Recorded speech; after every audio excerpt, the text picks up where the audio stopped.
История Соединенных Штатов Америки. Эта история начинается в 1585 году. На восточном побережье Америки была создана первая английская колония – Роанок. Эту полумифическую колонию считают потерянной. Тайну ее гибели связывают с индейским племенем Кроатоуан. Спустя 20 лет для колонизации Америки в Англии были основаны Лондонская и Плимутская торговые компании. И уже на следующий год капитаном Джоном Смитом была создана новая колония – Виргиния. Колонисты принялись выращивать табак и для работы на плантациях использовали труд рабов. Помимо англичан, восточное побережье осваивали также шведы и голландцы. На севере французы колонизировали Канаду, а на юге обосновались испанцы. Европейские торговцы, устанавливая торговые отношения с индейцами, стравливали их друг с другом. В ходе бобровых войн, которые длились на протяжении всего XVII века, иракезам при британской и голландской поддержке удалось захватить значительные территории, разгромив соседние племена. Но в конечном итоге французам и поддерживающим их индейцам удалось победить Лигу иракезов, и на берегах Великих озер установился мир. В ходе успешного освоения Америки Британией от Флориды до Канады между Апалачскими горами и Атлантическим океаном расположились 13 английских колоний. Торговые компании не вмешивались в дела колонистов, а заботились лишь о собственной прибыли. Торговцами взамен на табак в колонии поставлялось оружие, инструменты, женщины и ряд других товаров. С женщинами в колониях была особая беда. Ввиду их малочисленности колонистам ничего не оставалось, кроме как приобретать их на рынке, где за добротную женщину просили до 60 кило табака. Такое положение дел сохранялось длительное время. Но уже в середине XVIII века все изменилось.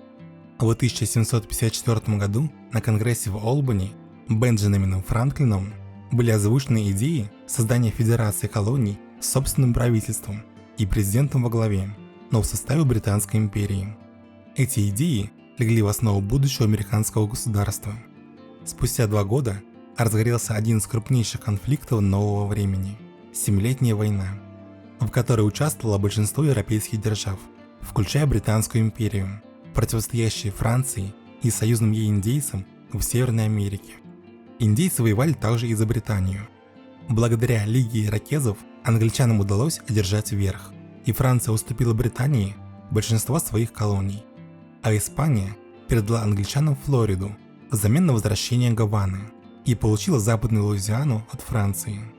Благодарная за помощь индейцев, Британия запретила колонистам селиться западнее Апалачских гор. В это же время разгораются события романа Джеймса Фенимора Купера «Последний из Могикан», повествующим об индейце Чингачгуке и весьма ярко описывающим трагическую судьбу индейских племен. Постепенно напряженность между колониями и метрополией возрастала. Британия, стремясь извлечь максимум прибыли из колоний, поднимала налоги и устанавливала пошлины, тем самым вызывая недовольство колонистов, которые в 1773 году вышли на акцию протеста против британской монополии на торговлю чаем, известную как Бостонское чаепитие. Это событие стало искрой, от которой вспыхнула американская революция. В ответ на протесты в колониях британское правительство ввело так называемые невыносимые законы, которые побудили колонистов к созыву Первого континентального конгресса в 1774 году, на котором было принято решение бойкотировать английские товары. Однако не все население 13 колоний поддержало конгресс. Произошел раскол на патриотов, то есть сторонников независимости, и лоялистов, преданных королю Георгу III, который решил подавить протест силой. В ответ Конгресс создал континентальную армию во главе с Джорджем Вашингтоном и объявил войну метрополии. Американские войска вторглись в Канаду и захватили Монреаль, но потерпели поражение под Квебеком. В 1776 году, 4 июля, Конгрессом была принята Декларация независимости Соединенных Штатов Америки. Вскоре инициатива в войне перешла к английским войскам. Ими были захвачены Нью-Йорк и Филадельфия. Индейцы, поддерживающие Британию, в первую очередь это Лига иракезов, совершили серию рейдов на колонии, нанеся значительный ущерб. Нападения индейцев сковывали американскую армию на севере, мешая ей оборонять юг. Спустя 2 года после начала войны американцы одержали свою первую крупную победу в битве при Саратоге, после которой в войну на стороне штатов вступила Франция, желавшая взять реванш за поражение в Семилетней войне. А вслед за Францией подтянулась и Испанская империя. Поддержку Америки оказывала еще и Голландия, из-за чего Британия объявила ей войну. Большое значение сыграла позиция России, по инициативе которой рядом европейских государств была подписана декларация вооруженного нейтралитета, что обеспечило свободу судоходства и торговлю нейтральных стран с США. Летом 1780 года англичане при поддержке индейцев Чероки захватывают Южную Каролину.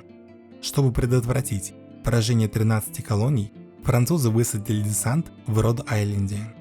К весне следующего года британцы значительно продвинулись на юге. Но затем последовало испанское вторжение во Флориду и разгром британской армии в битве у Пенсаколы. А осеннее наступление объединенной американо-французской армии в Виргинии под командованием Джорджа Вашингтона привело к капитуляции британского контингента и победе штатов в войне.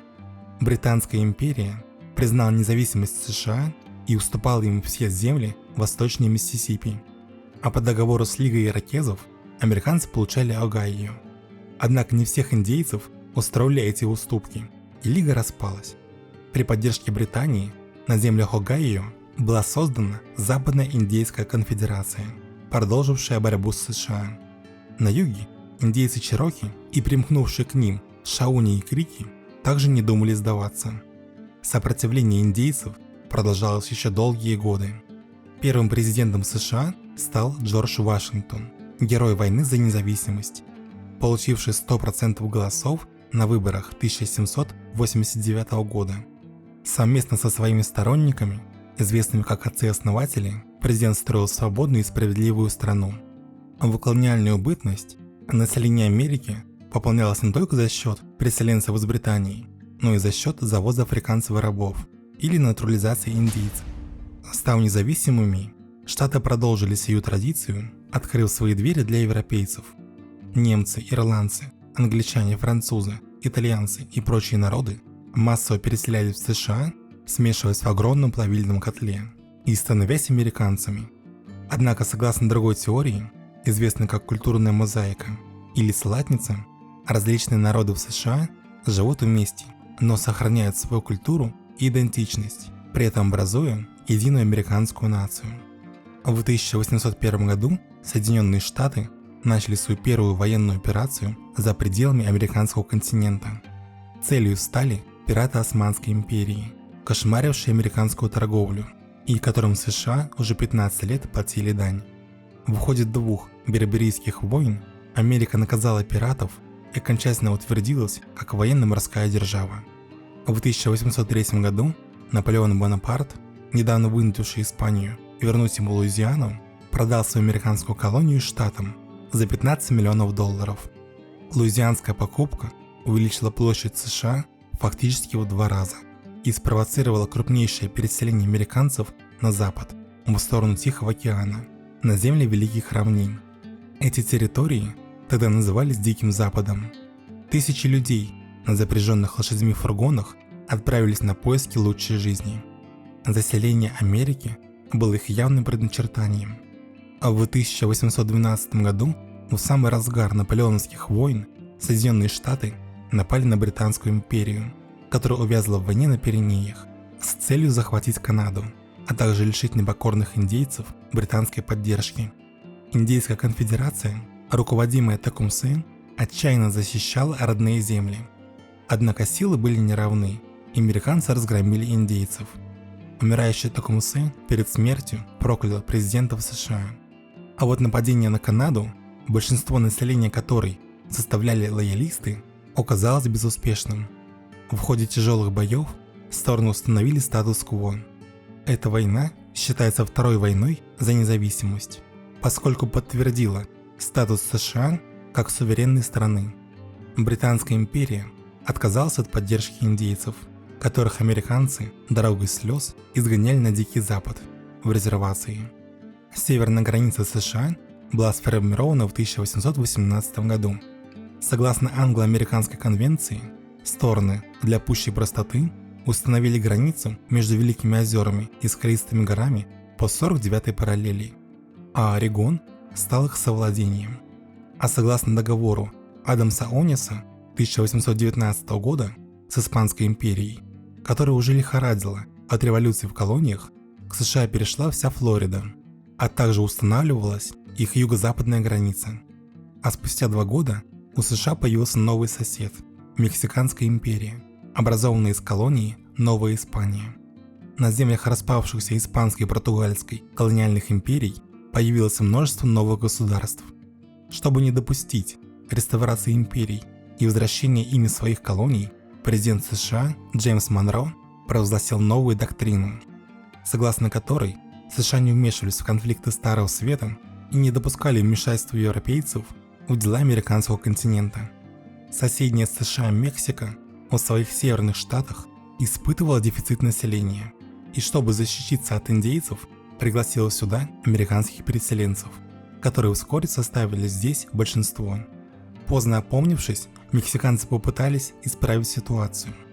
Но было уже поздно. В 1835 году англоязычный Техас объявил о независимости.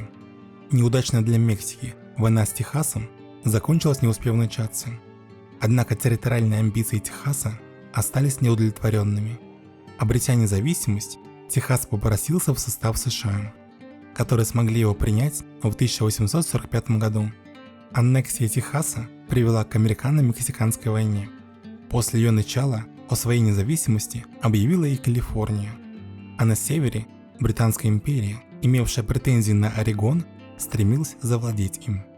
Дабы не вести войну на 2 фронта, США пошли на уступки британцам и разделили с ними орегонские земли по 49-й параллели.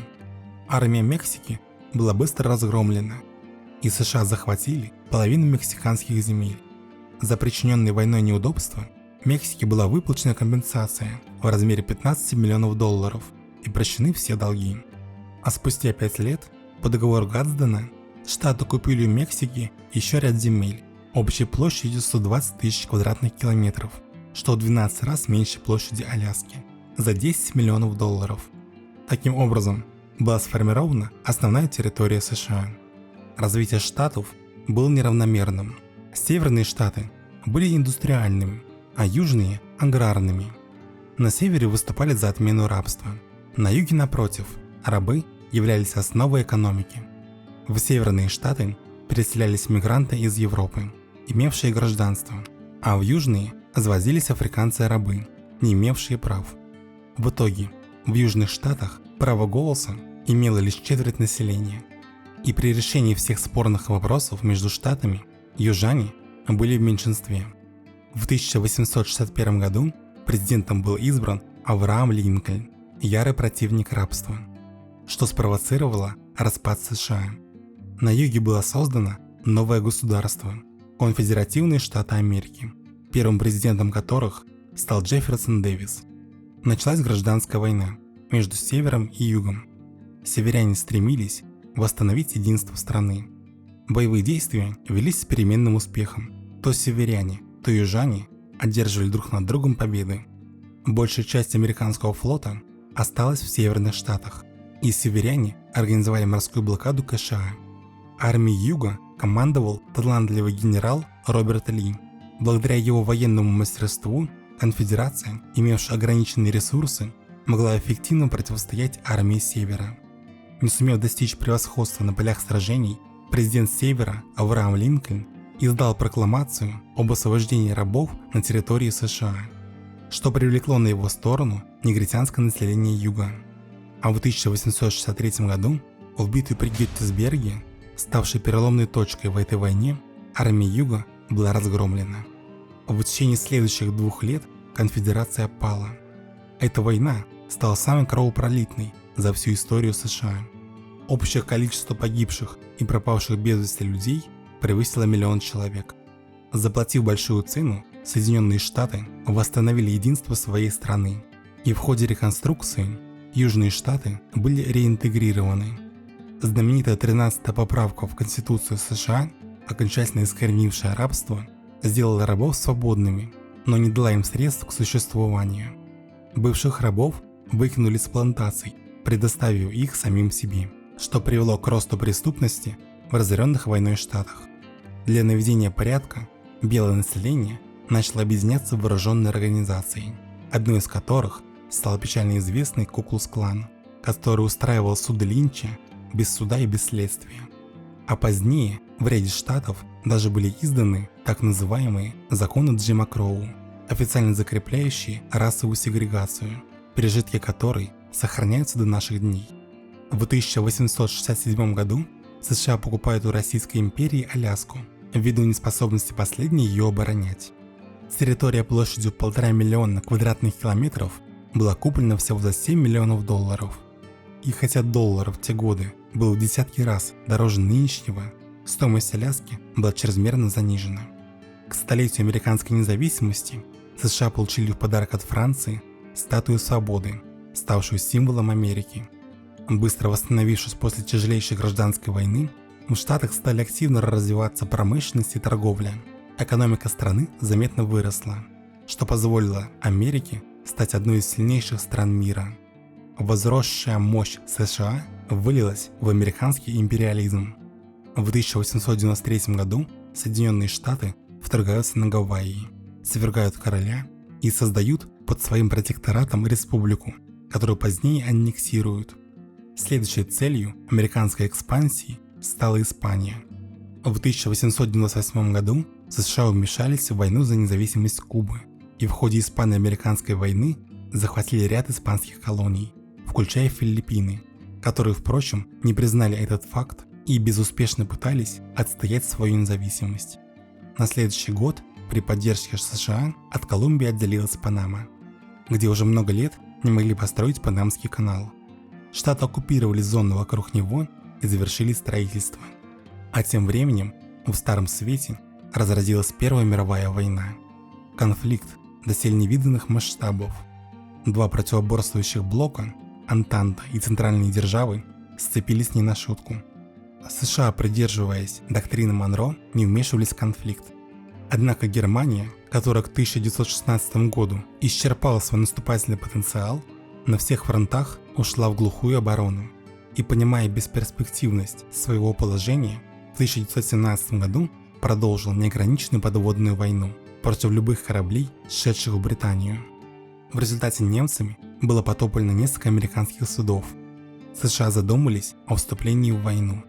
Последней каплей, переполнившей американскую чашу терпения, стала немецкая телеграмма в Мексику, призывающая ее вступить в войну против США, если те нападут на Германию.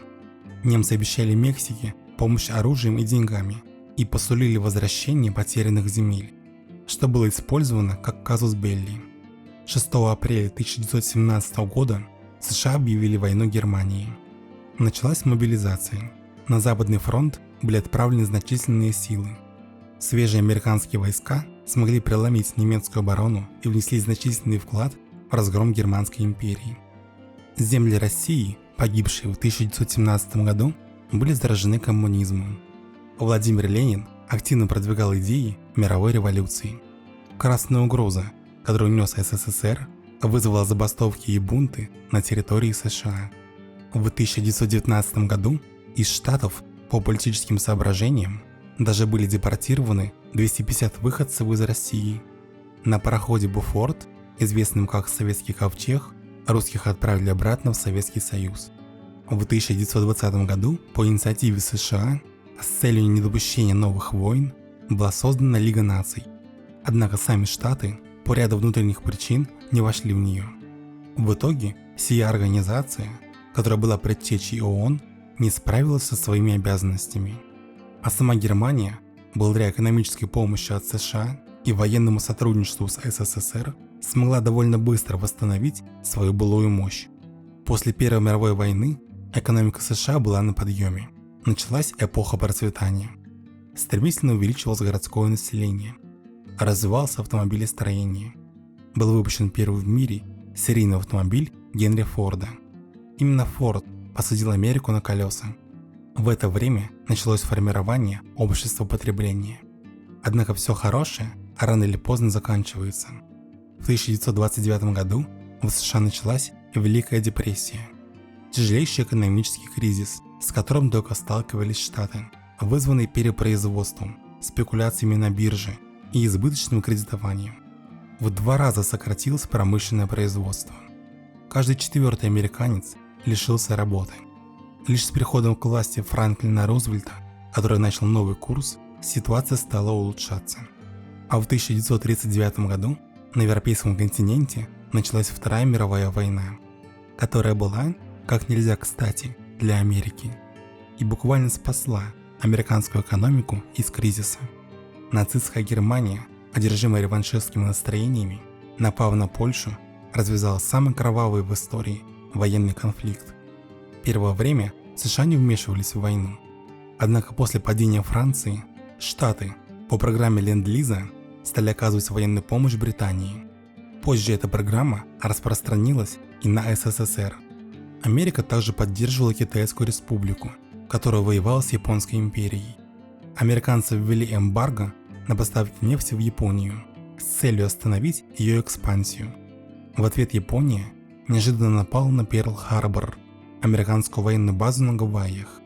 Японская ударная группировка 7 декабря 1941 года подошла к Гавайским островам и осуществила ошеломительное нападение на Тихоокеанский флот Америки.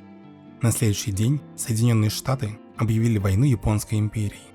В ответ фюрер нацистской Германии Адольф Гитлер объявил войну США. Первоначально ситуация на Тихоокеанском фронте складывалась неблагоприятно. В декабре 1941 года японцами были захвачены американские Филиппины. Переломным моментом в войне на Тихом океане стала битва на атолле Мидуэй, закончившаяся триумфальной победой США. Осенью 1942 года американские войска высадились в Северной Африке и в течение полугода разгромили вражеский контингент. Летом 1943 года войска США совместно с англичанами вторглись в Италию и захватили Сицилию, что привело к свержению Муссолини.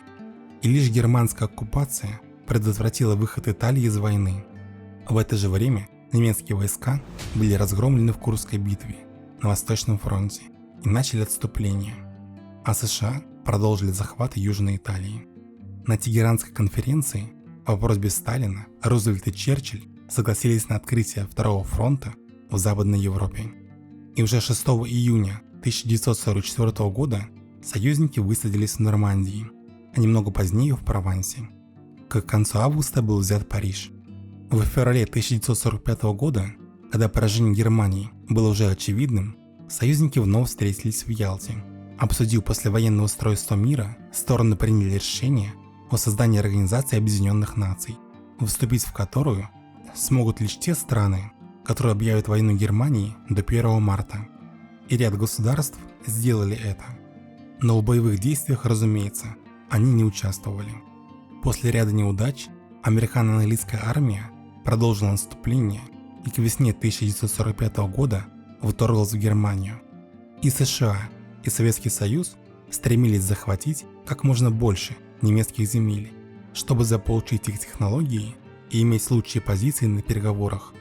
В конце апреля американские и советские войска встретились на Эльбе, и уже 8 мая в 11 вечера, а по московскому времени 9 мая в час ночи, нацистская Германия капитулировала.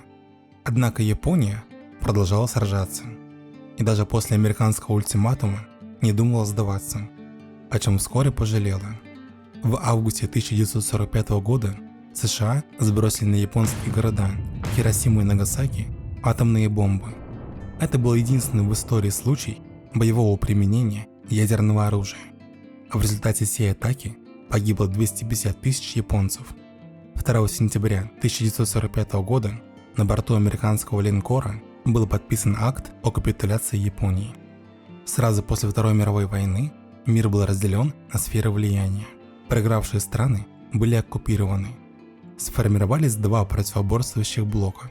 Это западный мир во главе с США с одной стороны и социалистический лагерь во главе с Советским Союзом с другой. Между ними сразу возникли разногласия, которые привели к холодной войне.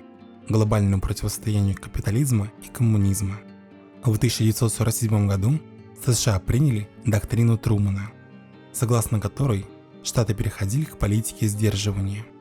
Считалось, что предотвращать экспансию коммунизма необходимо в каждой точке соприкосновения. А в 1949 году для защиты Европы от советского вторжения был создан военный блок НАТО, на что СССР ответил своим первым успешным испытанием ядерного оружия. Началась гонка вооружений. Основным оружием в грядущей войне должны были стать межконтинентальные баллистические ракеты с ядерными боеголовками, число которых с обеих сторон стремительно увеличивалось. США делали ставку на массированный первый удар, а Советский Союз рассчитывал нанести ответный удар. Результатом подобной стратегии стало бы взаимное гарантированное уничтожение. Лишь до тех пор, пока между сторонами сохранялся паритет, вероятность ядерной войны была невелика. В противовес НАТО в Евразии образуется Советско-Китайский альянс, первым испытанием для которого стала Корейская война, в ходе которой США успешно защитили Южную Корею от экспансии коммунизма. В 1955 году Советским Союзом создается Коммунистический военный союз ОВД. В середине 50-х годов в Америке активно разворачивается борьба за права чернокожих. Лидером всего движения стал Мартин Лютер Кинг. Благодаря ему в США был принят закон о гражданских правах, запрещающий любую дискриминацию. Противостояние США с Советским Союзом разворачивалось не только на Земле, но и в космосе. 5 мая 1961 года состоялся полет Алана Шепарда, который стал вторым человеком, побывавшим в космосе после Юрия Гагарина. Но в отличие от Гагарина, Шепарду посчастливилось побывать на Луне. Стремительное освоение космических просторов привело к бурному развитию технологий и благотворно повлияло на развитие человечества. В начале 60-х годов мир стоял на пороге Третьей мировой войны. В 1961 году была построена Берлинская стена, а затем последовал более острый Карибский кризис, вызванный размещением американского ядерного оружия в Турции и аналогичным советским ответом на Кубе. Мир замер, ожидая ядерную войну. И лишь благодаря переговорам Кеннеди и Хрущева удалось избежать катастрофы. В 1964 году США вмешиваются во Вьетнамскую войну, пытаясь остановить коммунистическую экспансию. Понеся немыслимые потери, Америка в конечном итоге вывела свои войска, и Вьетнам объединился под властью коммунистов. А в самих Штатах разразился политический кризис, который привел к импичменту президента Никсона. Американцев еще долго лихорадил вьетнамский синдром и преследовали вьетнамские флешбеки. Эта война породила движение хиппи, выступавшее за любовь вместо войны. В 1969 году мир снова был на пороге ядерной войны, только уже между СССР и Китаем. Конфликт на острове Даманский, завершивший советско-китайский раскол, заметно ослабил позиции СССР на мировой арене. Коммунистический лагерь распался, что повлияло на последующий исход глобального противостояния с Западом. Китай стал великой державой, с которой отныне нужно считаться. Космическая гонка в конечном итоге была выиграна Америкой. 21 июля 1969 года Нил Армстронг стал первым в мире человеком, ступившим на поверхность Луны.